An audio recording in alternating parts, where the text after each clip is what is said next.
For advertisements, please contact 8125893028. మా email ID maxtvtelugu@gmail.com.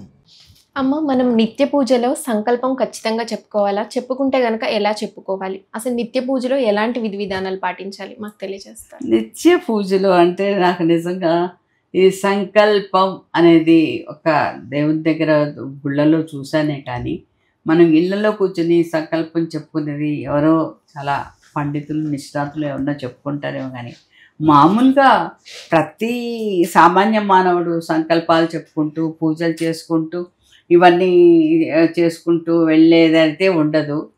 నేను అడిగాను ఒక గుడిలోకి వెళ్ళి శ్రావణ పూజ అని అడిగాను. శ్రావణ స్వామి ఇప్పుడు చాలామంది పూజలన్నీ చేస్తుంటారు, సంకల్పాలు చేస్తుంటారు, నిత్య దీపారాధన పెడుతూ ఉంటారు, అది పెట్టడం అవసరమా అనేసి. అప్పుడు అతను ఒకటే మాట అన్నారు, వద్దమ్మా నిత్య దీపారాధన. అది చేసినప్పుడు దానికి చాలా ఉన్నాయి చేసేటవి. కొన్ని సందర్భాల్లో కూడా అవన్నీ సంప్రోక్తము అదే అనేది ఏదో అది చేసుకోవాల్సి వస్తుంది. అవన్నీ దానికి తగ్గట్టు మేము మంత్రాలు చదువుకొని అదేదో చేసుకుంటాం.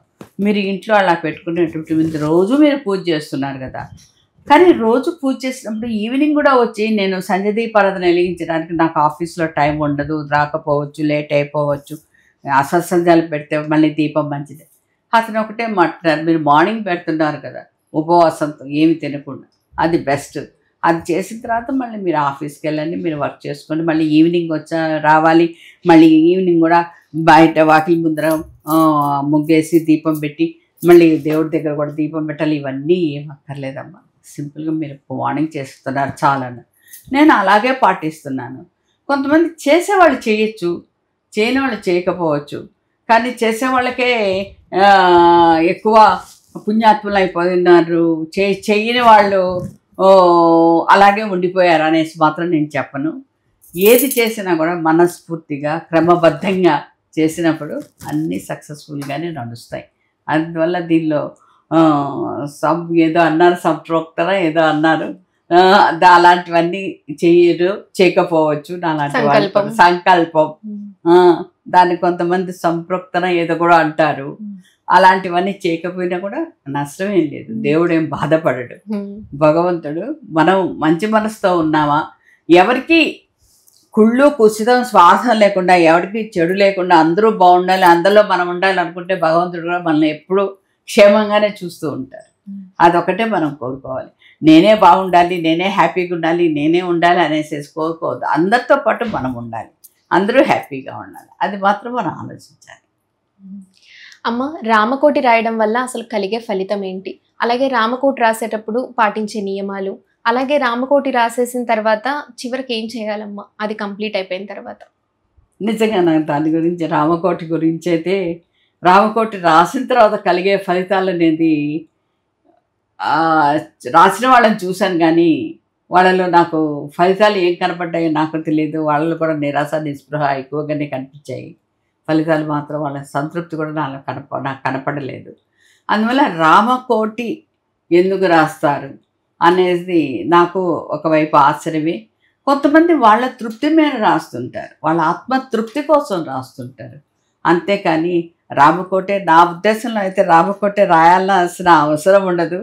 మనం మనసులో కూడా రామనామం జపిస్తే కూడా అంతే సార్. అదే అంటారు, రామనామం రమ్యమైనది రామనామం అనేసి.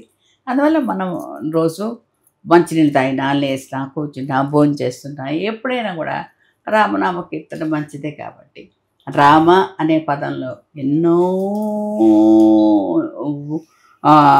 ఏదో అంటారు చూడండి, పుణ్యతిథులు నిగూఢమై ఉన్నాయి దాంట్లో. అందువల్ల రామ అనే పదాన్ని మాత్రం ఎప్పుడు ఉచ్చరించినా కూడా అది మంచిదే. అందువల్ల దీని గురించి రామకోటి రాసిన వాళ్ళు హ్యాపీగా ఉన్నారు, రాయని వాళ్ళు హ్యాపీగా లేరని మాత్రం నేను చెప్పలేను. అందరూ హ్యాపీగానే ఉన్నారు. రామకోటి నేను ఎప్పుడు రాయలేదు కాబట్టి నాకు రామకోటి గురించి తెలీదు. కొంతమంది రామకోటి రాసిన తర్వాత కూడా నేను విన్న విషయంలో రామకోటి రాసాక కొంతలో మధ్యలో ఆపడం కానీ, మధ్యలో ఏదో కొన్ని అనివార్య కారణాలు ఏదో నడుస్తూ ఉంటాయి, అటువంటి వలన ఏదో కొన్ని జరగనివి జరుగుతూ ఉంటాయి కుటుంబాలు. అలాంటప్పుడు కొన్ని మానేయాల్సి వస్తుంది కొన్ని చోట్ల. అలాంటి చేసినా కూడా మంచిది కాదని అమ్మమ్మ చెప్తూ ఉండేది. అమ్మమ్మ మాటలు వింటూ ఉండేదాన్ని. అందువల్ల నాకు రామకోటి గురించి అవగాహన లేదు కాబట్టి నేను దాని గురించి ఏమి మాట్లాడను.